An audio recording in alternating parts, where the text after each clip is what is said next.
Digong, magpakita ka naman sa amin.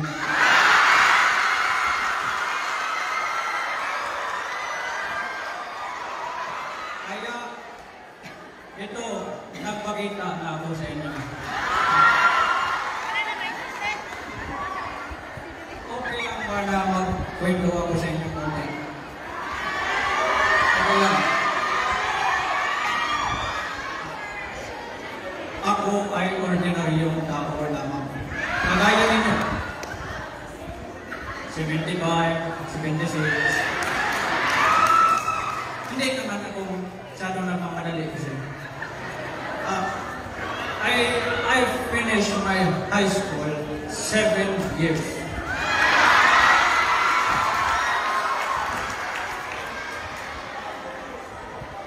Sabi ng nanay ko dati, Rodrigo, makapagtapos ka pa kaya?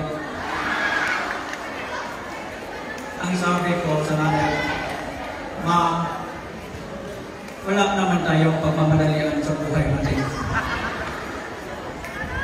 Sige lang billiard, sige lang billiard.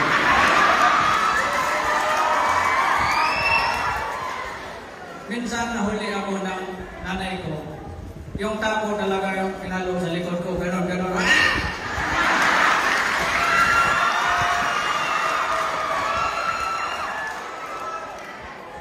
Kaya yung nanay ko, kung buhay pa yun, ipademanda ko man yun child abuse. Oh. Kaya tayong mga Bisaya, alam ninyo yan. We have this colloquial term na hanggang pantalan ka lang. Diba? Pag ayaw natin magtrabaho, lalo na mga kapatid nating lalaki, sabihin na hanggang pantalan ka lang. Kaya yung tatay ko, palaging sinasabi sa akin, ikaw bata ka, hanggang pantalan ka lang.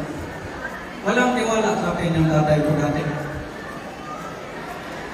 Kasi we have this colloquial or idiom develop of individual being. Yeah. But let's move on. Let's talk about political. I hate corruption. Hindi naman ako nagmamakalinis. Nagnakaw din ako. Pero, naubos din.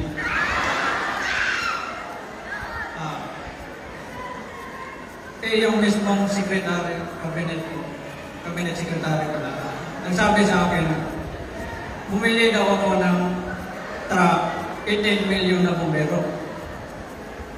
Sabi ko sa kanya, anong klaseng apoy ang papatayin mo? First class na apoy? Ano yun? Yung nasabi ko sa kanya.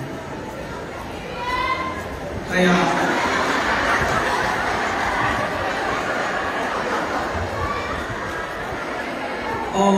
tama na yan. Marami na akong sinasabi sa inyo.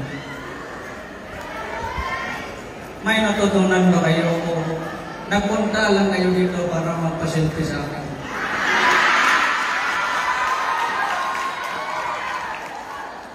Bago ko makalimutan, Happy 50th founding anniversary, Philippine Adventist